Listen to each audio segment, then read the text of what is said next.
bàจะมีสู้ประมาณปอนนักเนี่ยบางปอนก่อนนะเคยหกเฮียงกันนะเฮียงเจงเยอะที่บางปอนเดือดซายังจังบานวอชงั้นแต่เจงเยอะ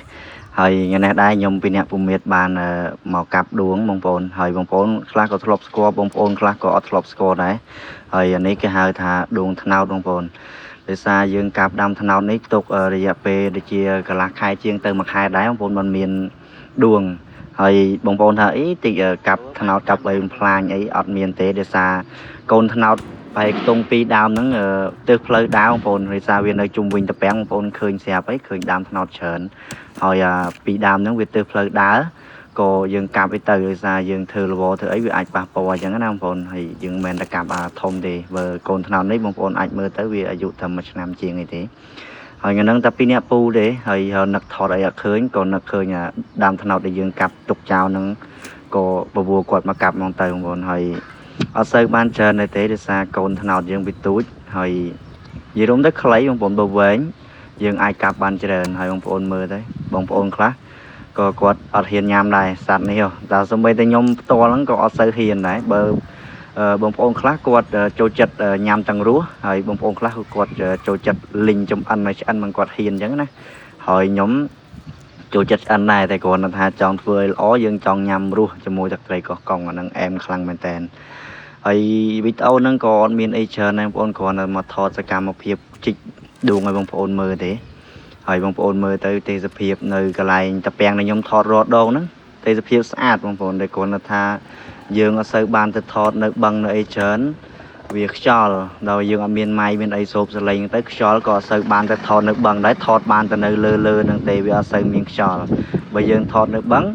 ខ្យល់គេគូបងប្អូនមើលទៅក៏អត់សូវទៅជាប់ភ្នែកដែរបងប្អូនសូម្បីតែបញ្ចូលសលេងនេះក៏ខ្ញុំមិនបញ្ចូលនៅក្នុង studio អីណាដែរខ្ញុំបញ្ចូលអង្គុយតាមបងទេដល់ពេលអញ្ចឹងទៅវាយើងឡងខ្យល់បន្តិចបងប្អូនកុំប្រកាយប្រកាន់ទេបងប្អូនហើយបងប្អូនមើលទៅទស្សនភាពដែលខ្ញុំថតឲ្យបងប្អូនមើលច្បាស់អត់អីអត់បងប្អូនកុំភ្លេចចូលមើលហើយជួយ like ជួយ comment ជួយ share ម្នាក់មួយផងហើយឲ្យមានកម្លាំងចិត្តថតវីដេអូអញ្ចឹងណាហើយពូមៀតគ្រាន់តែខ្ញុំបបួលទៅកម្មនេះឃើញដួងច្រើននេះខ្វាកមែនតើហើយសតដីរបស់ខ្ញុំអីទៅគឺដីរបស់គាត់ទៀតបងប្អូនហើយនៅក្នុងហ្នឹងដល់ខ្ញុំ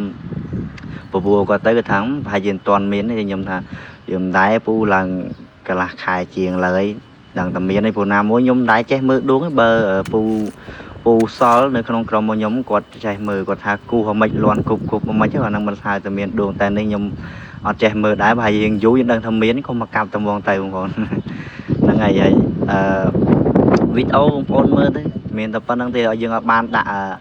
សកម្មភាពហូបទេដោយសារយើងមាន page ច្រើនដល់ page ច្រើនយើងត្រូវបែងចែកវីដេអូគ្នាដាក់នេះគឺខ្ញុំថតមក clip ផ្សេងអាពេលហូបខ្ញុំថតមក clip ផ្សេងដែរតែអាហ្នឹងខ្ញុំថតដាក់ YouTube ទេហើយនេះបងប្អូនតែពីរនេះអត់មានអ្នកជួយកាន់កាមេរ៉ាបើមានអ្នកជួយកាន់កាមេរ៉ាក៏ជួយពុះគាត់ដែរតែធ្វើមិនឲ្យបើអ្នកខ្លះគេថាមើលទៅអានេះបានតែសំដែងទេមានបានទៅជួយកាប់ជួយអីគ្រាន់តែថតតែអត់ទេបងប្អូនគាត់ឲ្យគាត់កាន់ខ្លះយើងកាន់ខ្លះចឹងទៅកាមេរ៉ានេះហើយវីដេអូហ្នឹងរៀងវែងតិចហើយបងប្អូនដោយសារយើងកន់យកល្អដែរដោយសារបើយើងដាក់ខ្លីពេកក៏វាមិនកើតដាក់វែងពេកក៏វាមិនកើតវីដេអូនេះសាច់ពេញឡើង8នាទីតែខ្ញុំកាត់នៅសល់តែ5នាទីទេតាំងក្បាលវីដេអូទាំងអីហ្នឹងហើយនិយាយក៏អត់ដឹងថានិយាយពីណាទៅណាដែរដោយសារវីដេអូវាវែងពេកបើសិនជាយើងទេសភាពបែបដើរលេងទៅអីទៅយើងស្រួលបញ្ចូលតាមទេសភាពតាមកន្លែងដែលយើងទៅអញ្ចឹងណានេះយើងនៅតែម្ដុំឯងថតតែប្លង់កន្លែងដែរទៀតអញ្ចឹងវាអត់ដឹងថានិយាយពីអីច្រើនទេក្រៅវាឲ្យបងប្អូនទស្សនាវីដេអូប្រើស្ដាប់សលេងនឹងប្រើខុសត្រូវអីកុំប្រកែប្រកាន់បងប្អូនដោយសារខ្ញុំមិនមែនជាអ្នកសូវខាងបញ្ចូលសលេងនឹងបានទេបានតែថតសំដែងមហោបែបសាច់រឿងអីតិចតួចទេបើឲ្យមកបញ្ចូលសលេងអង្គុយដូចគេហ្នឹងគឺធ្វើអត់បានទេហើយបងប្អូនស្ដាប់ទៅវាមិនសូវទៅនងបានទេសលេងរបស់ខ្ញុំបញ្ចូលគ្រាន់តែថាវាអាចទទួលយកបានហើយបន្ទាប់ពីនេះមកយើងចូលសាច់រឿងរបស់យើងវិញពូគាត់ខ្វាកាយហ្នឹងគាត់ថាហត់អីហើយណាមួយក៏វាអស់ដួងដែរបងប្អូននៅសល់តែតិចតួចគឺយើងទុកឲ្យវាកើតជាមេទៅអាហ្នឹងដល់តែមានមេបានមានដួងនឹងដែរបងប្អូនបើសិនជាយើងកាប់ថ្នោតដាក់អញ្ចឹងបើសិនជាវាអត់មានមេវាហើចូលក៏អត់មានអាដួងដូចវើកដូចតកៅនឹងដែរអញ្ចឹងយើងទុកវាខ្លះអីខ្លះទៅដើម្បីឲ្យវាកើតចេញជាមេអាហ្នឹងតែវាធំចាស់ទៅវាខ្លាចទៅជាមេដួងវាដោះស្លាប់ទៅអីបងប្អូនទីថាអានេះគាត់ដង្កូវតែមានស្លាប់មានអីដូចតែមេអំបៅហ្នឹងបងប្អូនមេអំបៅកើតចេញពីតកៅទេអាហ្នឹងហើយ ពូខ្ញុំប្រាប់ថាអូឲ្យគាត់នៅតែខ្វេះចោះខ្វេះឡើងក៏បានរបស់គាត់ទេខ្ញុំថាពូឲ្យហុំអស់ទេហើយណាមួយតែ2នាក់ផងយើងយកតែមិនទិញទួចបានហើយគាត់ក៏ព្រមឈប់តាមខ្ញុំដែរហើយនេះគាត់និយាយថាអស់លីងបងប្អូនហើយសរុបបានតែប៉ុណ្្នឹងអត់មានអីច្រើនទេហើយនេះបងប្អូនស្ដាប់សលេងស៊ីនរបស់ខ្ញុំតិចទៅបងប្អូនបងប្អូនបន្ទាប់ពីយើងបានកាប់ហើយបាននាងគួសមដែរច្រើនគាត់បានទេបងប្អូនមកកាប់ពីអ្នកពូបានម៉ានបងប្អូនបងប្អូនអែបងប្អូនប៉ុណ្ណឹងដល់បានមួយคลิปទៀតបងប្អូននេះសកម្មភាពបែប